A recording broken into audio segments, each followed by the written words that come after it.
right, boys and girls. So we have started a new unit in our writing, and this unit is all about how we can be storytellers. We have practiced being authors and illustrators, and now we're going to show how much stronger our writing is by telling stories. And I have a book to share with you called Ralph Tells a Story. All right.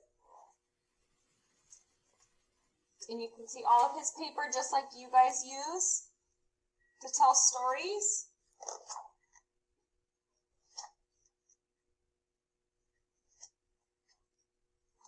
My teacher always said, stories are everywhere.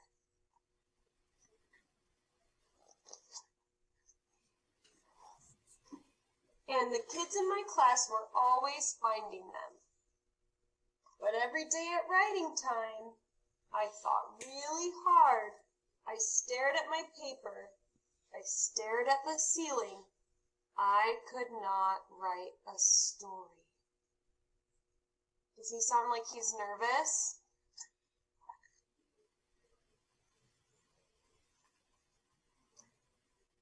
And then you can see over here in this corner, this girl's reading to her teacher, and it says, "Then Grandma gave me a cup of coffee and said, 'Don't tell your mother.'" And Ralph right here is saying, I have no story." He sounds like he's frustrated. So I looked for other things to do. I went to the water fountain. I roamed the hallways. He's saying, "Can I go to the bathroom?" And his teacher says, "Again?" I tried everything. "Can I go help the lunch ladies?" Then one day, after getting sent back to my desk, I begged Daisy for help. "I can't write a story because nothing happens to me." "Are you kidding?" she said. "I've written a ton of stories about you."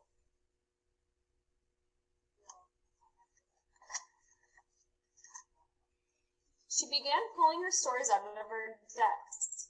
"Look at this one," she said. "Remember the time you let me brush your hair? And this one.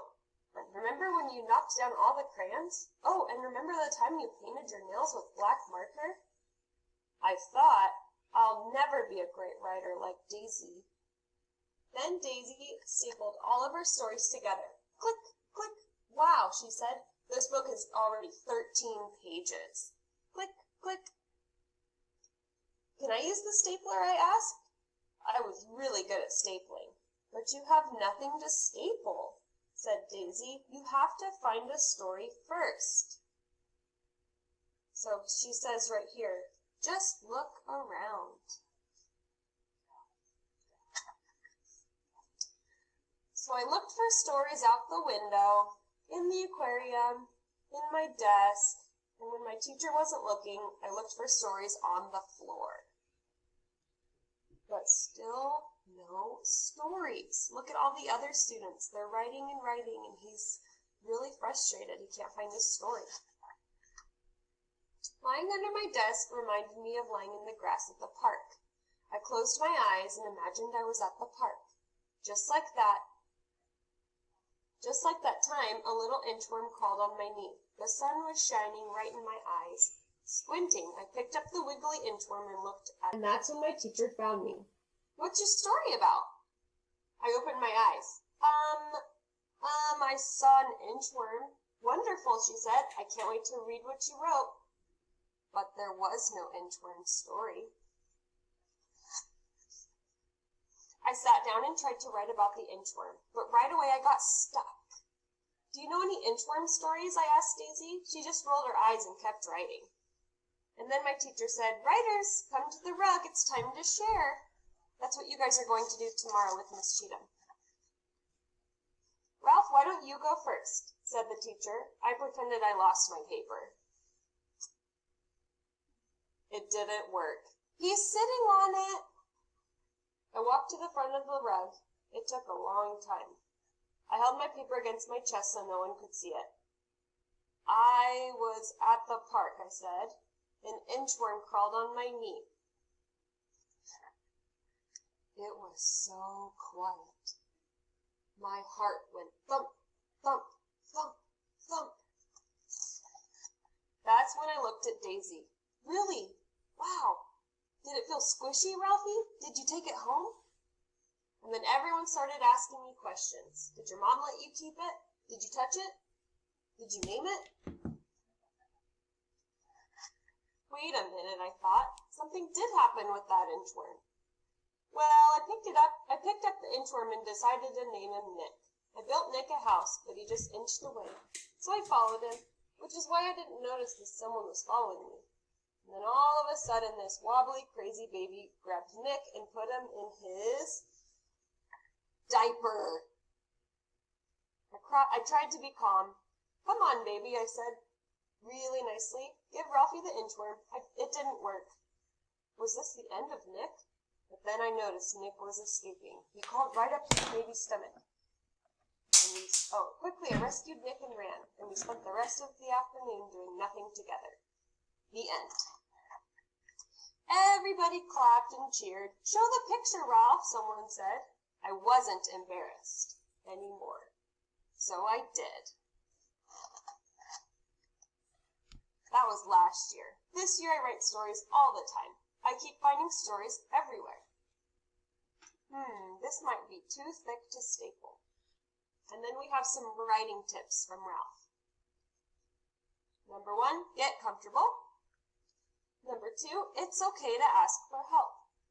Number 3, you can always write about what you had for breakfast. Number 4, eat lots of chocolate.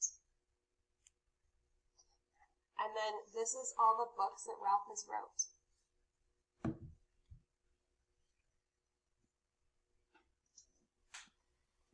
So boys and girls, that story was to help us figure out what we want to write about and to show that we can write a story about anything. So my question for you is, what changed about Ralph from the beginning of the story to the end? So who wants to raise their hand and tell me how Ralph was at the beginning of the story?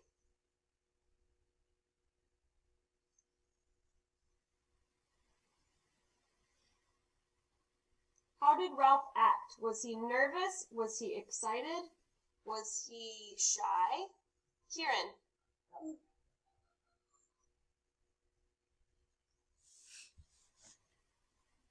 Kieran, how was Ralph at the beginning of the story? How was Ralph?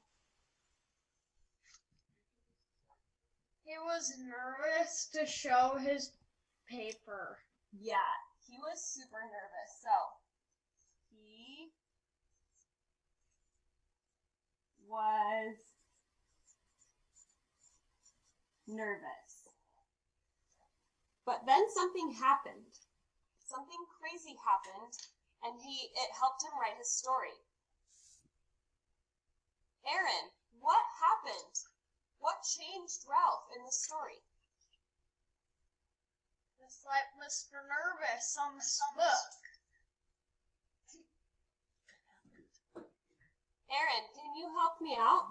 What changed about Ralph? Teacher, when are we gonna be done? Almost done. This writing block is from 10:30 to 11, and then we're all done for the day. We have 10 minutes.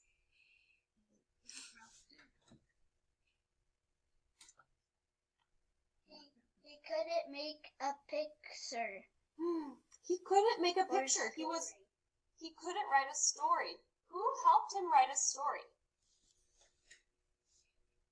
His friend. His friend named Daisy. So Daisy helped.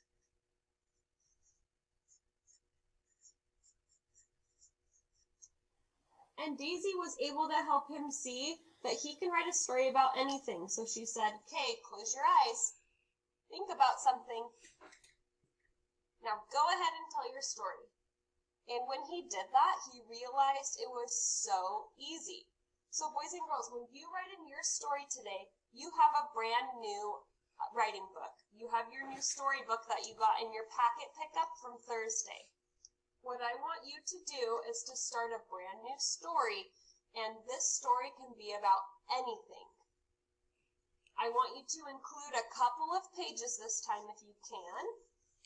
So, you're going to tell your story on your paper. the best way that you can, whether that be with pictures and with words. And when you are able to share that story with somebody, you can express it the way that you want to tell the story. So, if I were to start my story,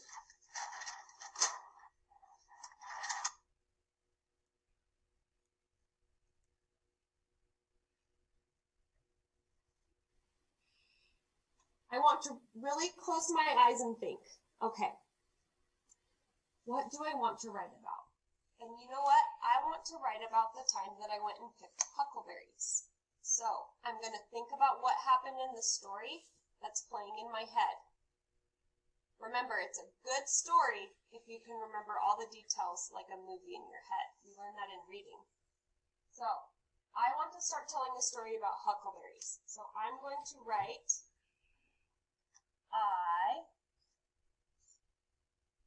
picked, and if I'm not quite sure how to spell picked, I'm going to practice all the sounds and then put it on paper.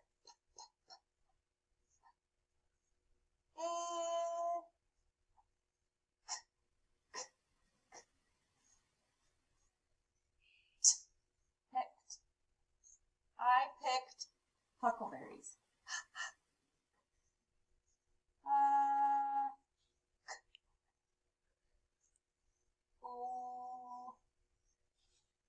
Berries.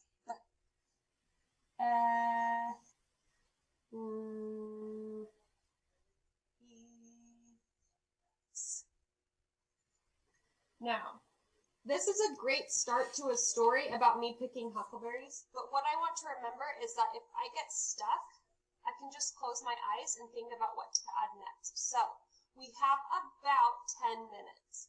I want you guys to get your book out.